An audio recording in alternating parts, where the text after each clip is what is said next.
so let's move on to some European Truck Racing Championship. Let's go.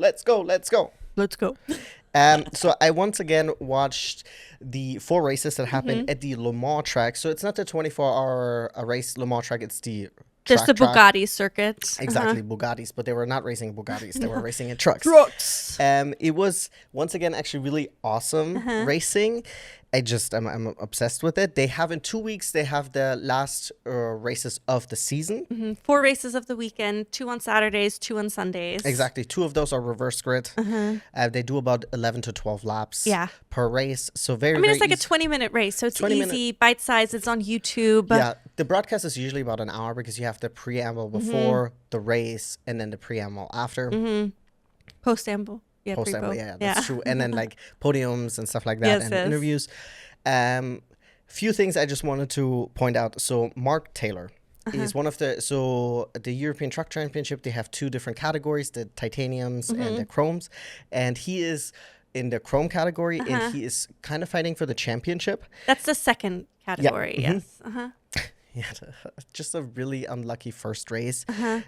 He went off, then there was contact, then he had to go into the pits, and then he had to retire the car because the wheel itself, so not the tire, the wheel itself, like part of the metal broke off, so they were not able to recover that. Then going into race 2, if you remember Le Mans, so the race start, you go up the hill. It's a little bit of a right-hander, and then you have the left and the right. And then immediately another car got hit, spun out, and hit him. I love that you say car because it's truck. It's not. It's by far, it's a truck. And a truck got spun out, and who did it hit? No. Mark Taylor. Red flagged. He wasn't able to race. And it was like so unfortunate. Yeah. Also, I want to give you a visual, and I hope you can remember his livery of the truck.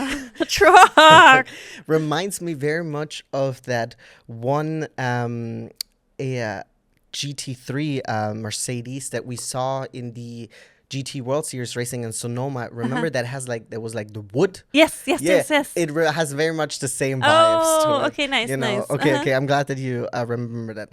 Then something really awesome happened in race 3. We had Norbert Kirsch. Like the reigning, or like the Hungarian racer. Yes.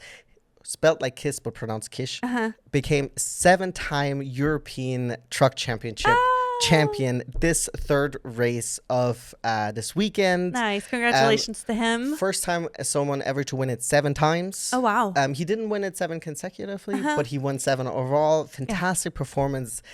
Also like really, really well deserved.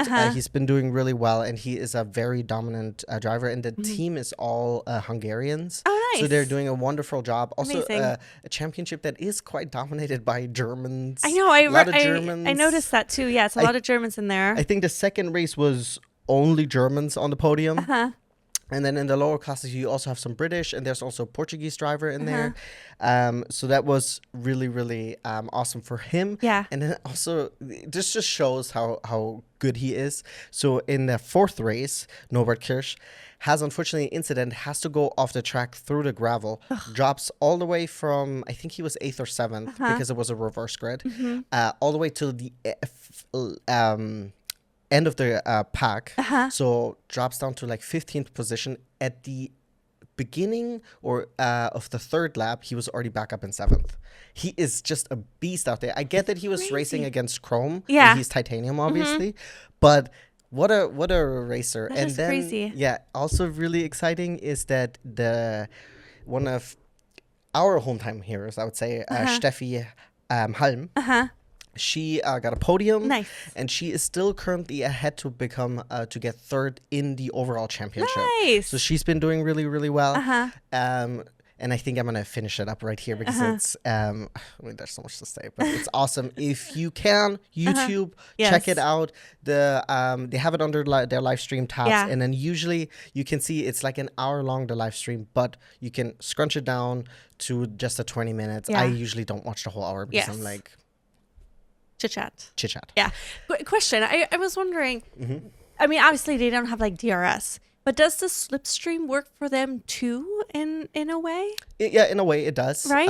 I mean, it is also, I showed you yesterday when I was watching one of the races where like it did happen that they got too close. Oh, yes. And that one truck, this was on race 2, ended up not braking early enough, getting caught on the back right hand of another truck, and then being dragged. Because you have the cabin, but then you still have a little bit of the bed in the back where they have. Where usually you would hook in whatever you're. Exactly, like the rest of the truck. I mean, I don't know those terms, but then you also, which I always think is so cute, and not that I don't watch it as often as you do, but sometimes I see when you watch it, they have like this little spoiler almost on the bottom of that bed, or like a little, like a fin. It looks like a surfboard almost, because it's also a large but small compared to the size of the vehicle. So it's like it's crazy that he got onto the back there in a way. So I think what happens there is that in the front of the truck they have like this almost like a gitter, they have like this, like a grill, kind of like because they have a grill anyways. But you know how some of those like the Jeeps and stuff like that, they sometimes have like like these metal bars in the front, which is like an extra like layer of protection, kind of like a, not like a bumper in a way. Yeah, but it's more like a metal construction. I know there's a word for it. It just escapes me right now in English. I'm sorry, guys. But essentially that, I think, hooked into some metal part in the back, and that's how he was dragged. But it also shows like how heavy and how much, because it was downhill, and like how much force there is behind, because they were kind of then also like drifting a little bit. It was he was able to get unhooked. Fortunately, I still would love to see like an in-cabin view. Yes. Like, because we can see it often, like in F1, of course, we have it. We even have it in MotoGP. You have it on the right. But I just want to see the work that they do. Yeah, but it's not like that. No, I know we joked about it. Yeah, in my mind, it's like. They have like a big buzz wheel. Yeah, because for everyone listening, they just hear you do ooh, ooh. Oh, that's so true. But yes, like I imagine it to being this really big, like pizza pie sized wheel, and just they're like yanking it around, like full like XXL body pizza pie. movement. Exactly. It's not like that at all. That's how I envision it, and that's how I love it. Yeah. I don't want to see it like it's like this little F1 or GT car like steering wheel. I want it to be like where they use like the whole force of the body. I don't even think modern trucks use that anymore. That's old school trucks, These are obviously modern trucks. I mean, clearly I'm not in trucking. I mean, I have no clue. But like that's how I envision it. Yeah. And I also kind of like the idea it's like this, like the big one, and then they have, how some of the older cars have the gears right up here. To be fair, those are manual trucks. No. I remember you saying that. Like they have it, but like the big stick shift and then a big like steering and then they have that wheel. Little cable hanging out. Woo, woo, woo. Yeah, exactly. Yeah. Instead of, because in Le Mans or like a lot of endurance races, they use the lights. They flash the lights constantly. So it would be nice if they just like noise pollution. I will say the commentator pointed out, and this is really awesome, is that if you were to attend one of those live events, at least in Le Mans, they put on a whole show there, because obviously it's not only the European Truck Racing Championship that races that day, it's a bunch of different series. Then there was a concert, then they did fireworks. Also there's the Ferris wheel right off of the track and stuff like that. And I'm sure it's super affordable. It is super affordable, and there was a lot of people there, and it seemed like a really cool vibe, because it is Le Mans, so there's areas where you can just sit down on the floor, or you can go to the grandstands. So some people, like, they brought a bunch of stuff and then they made like a picnic out of it. So it's a really cool event, and I can't wait to hopefully maybe next year attend one of those, because once you're in Europe, things are just kind of around the corner. Oh, of course. Yeah, no, I would love to go to one of those too. I think it would be a lot of fun. Yeah. But now let's move on. We're going to now talk about some news. Yes. Sporting news. Yes. Well, I only have one thing that I wanted to talk about that I had come across this week, which I thought was interesting. I'm not getting my hopes up about it quite yet, but I'm like, so of course we have the FIA presidential election coming up. Oh, okay. Yeah, that's one of the topics I had as well. Okay, gotcha. I thought as much. So the presidential elections are coming up in December. 12th. Exactly. Of course we have Ben or Mohammed bin Sulayem, he's the current president and he's running for re-election. We had earlier in the year, there was some discussion of maybe Carlos Sainz Sr. would be competing. He ended up stepping away.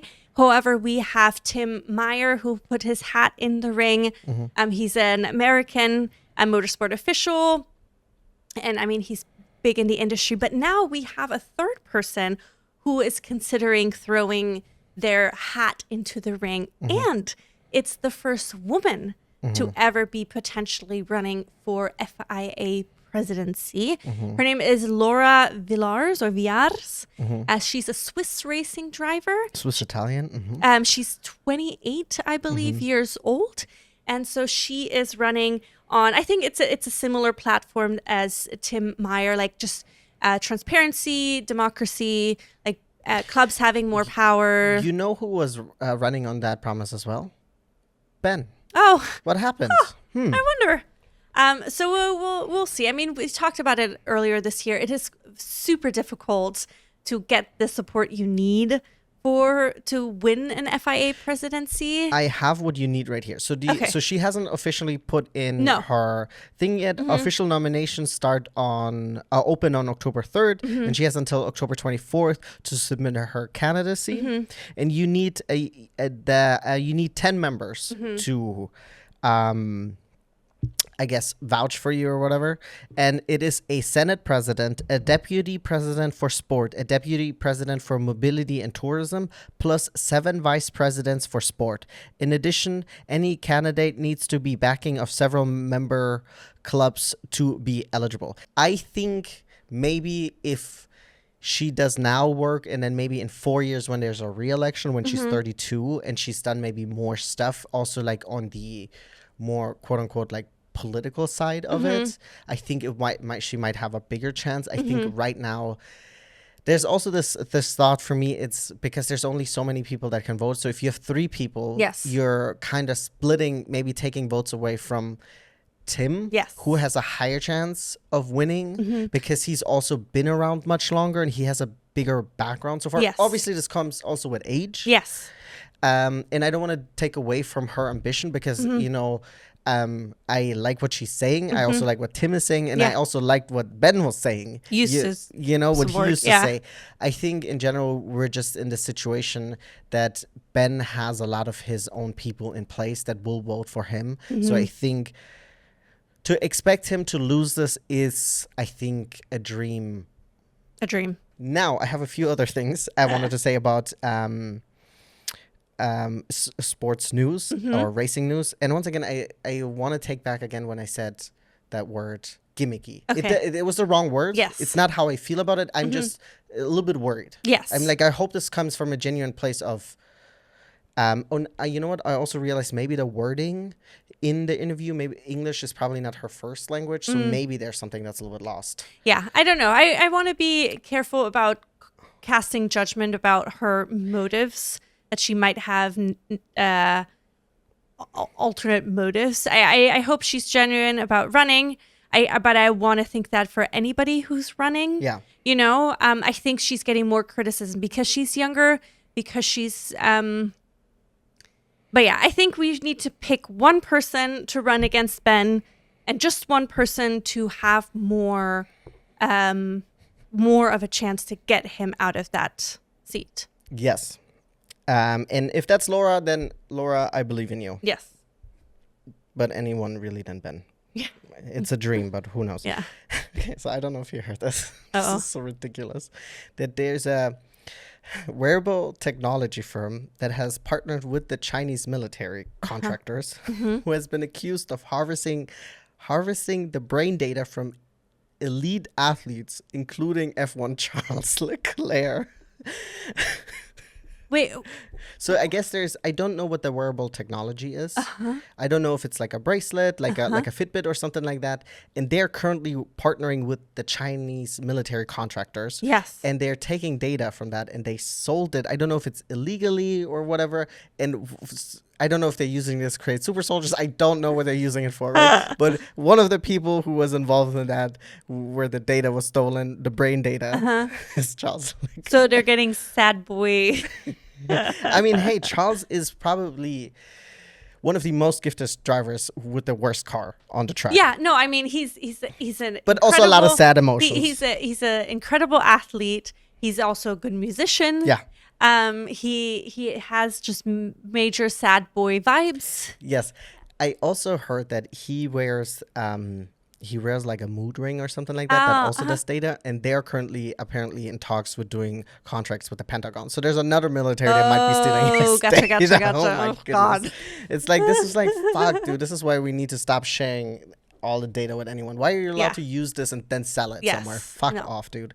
Okay, and then last thing I want to talk about, which is really awesome, we had this past week, we had the inaugural F1 Academy rookie test. Oh, nice. Ella Stevens topped it. Nice. And so they had 18 drivers compete. And I can't remember which Circos de Navarra in Spain. And yeah, it was, and apparently also the top, they were only, I don't know if it's like the top 5, they were only separated by like a 10th. Oh, wow. So it seems like, because we know a lot of the quote unquote big names from F1 Academy are leaving this year, because it is actually a quite competitive field this year. So it's good to know that we have a lot of push coming from, like new blood, new flesh. New blood coming in. And I think this is also then now all of a sudden showing, right, with the F1 Academy having out this booklet that you brought up, where you can learn about becoming a race driver. And we're getting this push, and I think this is something where, like, Susie Wolf, I'm sure she thought about this, right, where we're playing the long game, right? Yes, of course. I mean, that's what it is. It's the long game, It is the long game. I mean, even last year, when we talked about F1 Academy, it was like, it was always the long game, because it was not like that these first group of women are going to necessarily be F1 drivers. Like, obviously, I hope it for them. I would love it for them. But realistically, it is the long game. It's going to be a couple more generations of F1 Academy drivers until we get a woman again on the grid. Because, like, realistically, it should be like this. Like, you have F1 Academy, and then instead of them going to GB3, they should be going to F3. Because, let's be real, by the time that they're the age where they're in F4 Academy, they should already be in F2. So this is obviously a long game, but we are getting now what we have. Alba Larson, the other way around. She's 16, right? And she's incredible. Giconte, she's also 16, 17, right? So we're getting this push, but will be a girl out there that's currently like 9. Yeah. Yeah. It's there's most likely not going to be one. Who knows? Yeah. Maybe if the stars align and then you get a seat when you're 28. Who knows? You don't have to be young to get an F1 seat, but traditionally you are in like unless your early 20s, maybe even 18, 19. Unless your name is Sonny Hayes. Yes. Well, but he was an F1 when he was younger too. He would just had to come back. And then he came back in his 50s.